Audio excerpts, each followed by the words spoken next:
6월 19일 수요일 기도를 돕는 그 사랑 매일 묵상 시작하겠습니다. 오늘은 시편 50편 1절에서 6절입니다.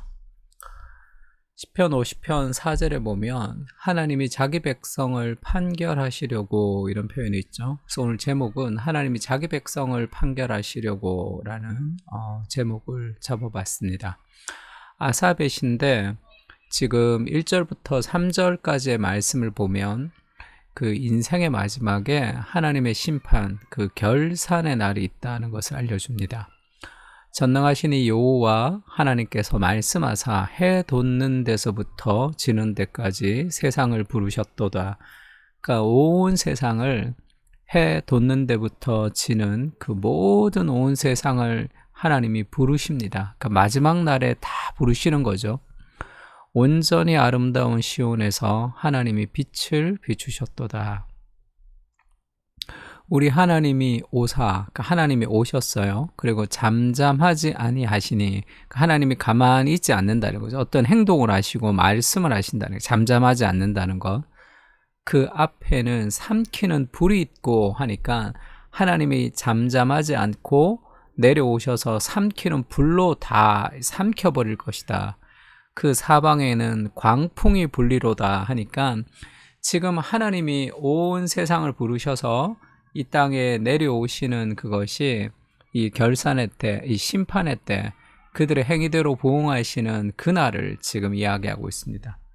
인생은 결산의 날이 있죠. 많은 삶의 자유가 있습니다. 그 자유를 하나님이 스스로 선택할 수 있도록 우리에게 주시는 거죠. 하나님이 우리를 아름다운 피조물로 만드셨다는 뜻입니다.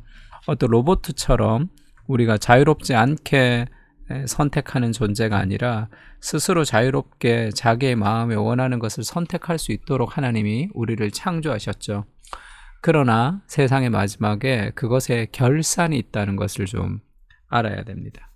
우리가 하는 모든 행위와 선택 안에 그 책임이 있는 거죠. 그러니까 인생은 결산의 날이 있고 마지막 날에 하나님이 삼키는 불로 이 땅에 내려오셔서 행한 대로 그것을 다 공의롭게 판결하시는 거예요.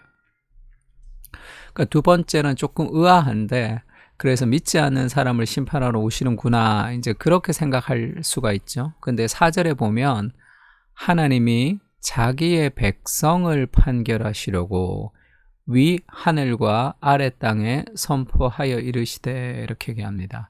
하나님이 자기의 백성을 먼저 판단하신다는 거죠.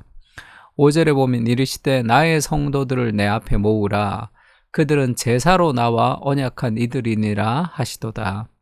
하늘이 그의 공의를 선포하리니 하나님 그는 심판장이시미로다.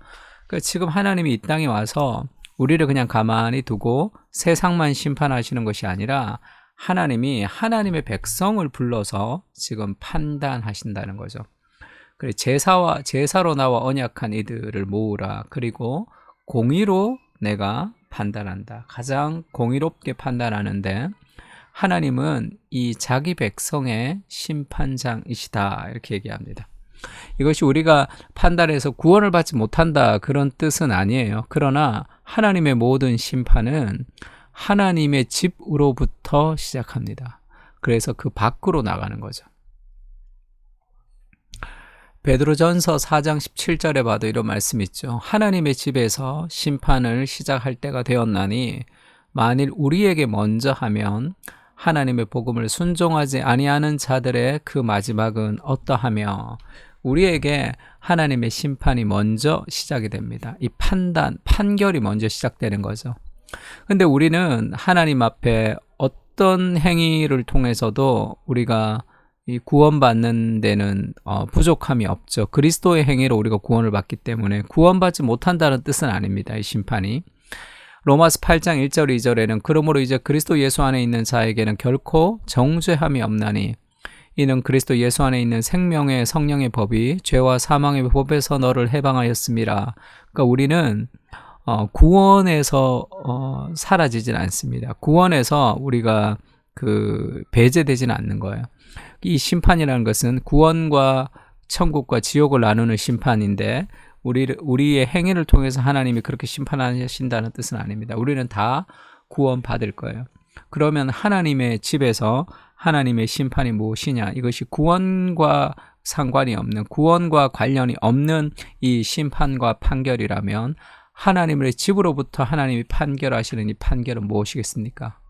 하나님의 말씀대로 살았는지를 하나님이 우리에게 물으실 거라. 이것은 구원과는 상관없습니다. 그러나 이것을 어떤 이들은 상급과 관계가 있다라고 얘기하기도 하고요. 차등 상급론을 주장하는 사람들은 어쨌든 하나님께서 우리의 삶에 판단하시는 것은 분명하겠죠. 너는 구원받았으니까 이제 통과, 무사 통과, 어떤 삶을 살아도 너는 다 통과, 그냥 아무것도 하나님이 우리를 보시지 않고 얘기하지 않는 건 아니겠죠.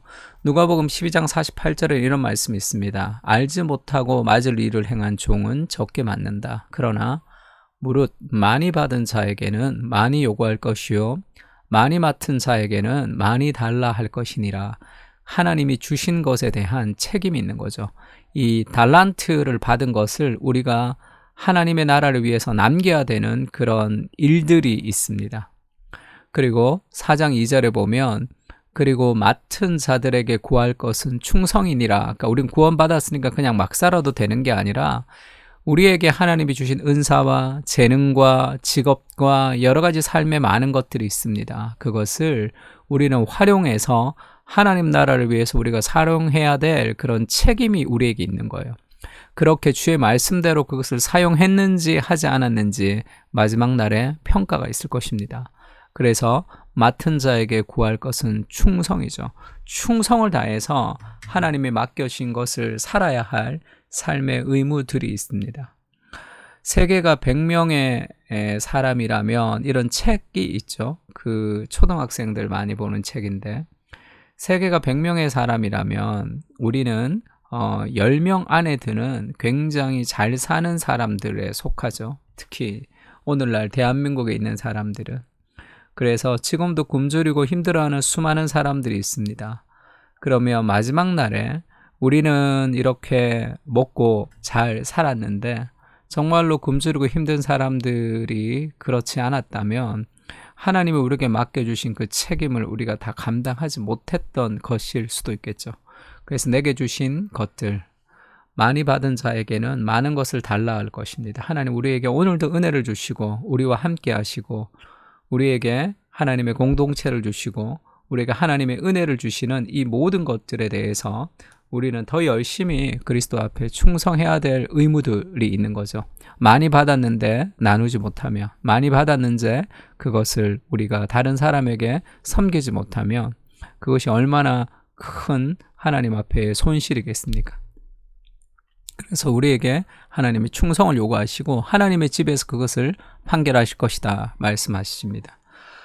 그리고 고린도전서에는 이런 말씀이 있죠.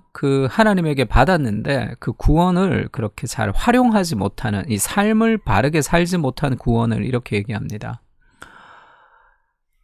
12절에 보면 누구든지 금이나 은이나 보석이나 나무나 풀이나 지프로 이 터 위에 세우면 할 때 이 터가 그리스도죠. 그리스도 위에 세우면 각 사람의 공적이 나타날 터인데 그날이 공적을 밝히리니 이는 불로 나타내고 그 불이 각 사람의 공적이 어떠한 것을 시험할 것임이라.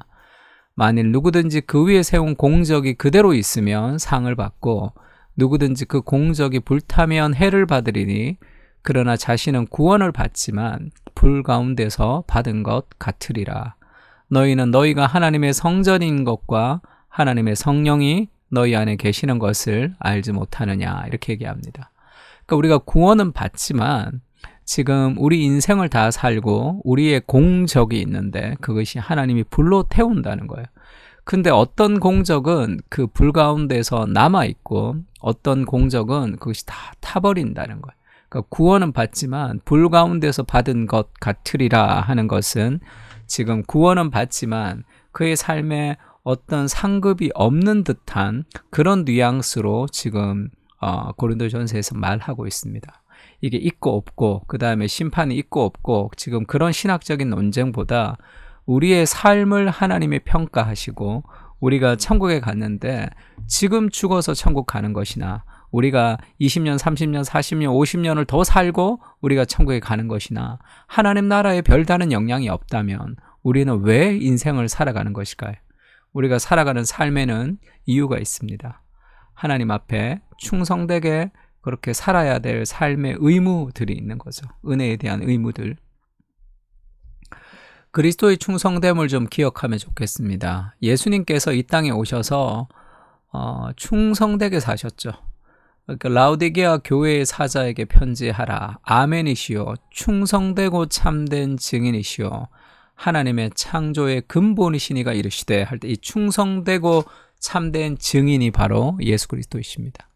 예수님이 이 땅에 오셔서 자신의 인생을 우리에게 다 드릴 만큼 충성된 인생을 사셨기 때문에 우리가 구원을 얻었고 지금도 이렇게 풍성하게 은혜를 누리고 살아가는 거죠. 하나님, 우리가 하나님의 집에서 심판이 시작될 때 하나님 우리에게 주신 은혜를 합당하게 사용하는 삶을 살 수 있게 해주십시오. 그렇게 우리가 좀 기도하면 좋을 것 같습니다. 그리스도께서 우리에게 충성되셨던 것처럼 복음의 은혜에 합당한 충성된 종으로 살아가게 하여 주시옵소서. 심판은 하나님의 집으로부터 시작됩니다. 부르심에 합당한 삶을 살아가게 하시고 그리스도를 오늘의 삶 속에서도 주로 모시며 주님의 통치 아래 살아가게 하여 주시옵소서. 주님을 뵐 때 부끄러운 구원이 아닌 감사와 기쁨으로 달려가게 하여 주시옵소서. 아멘. 우리 다 같이 시편 50편 가지고 같이 기도하겠습니다.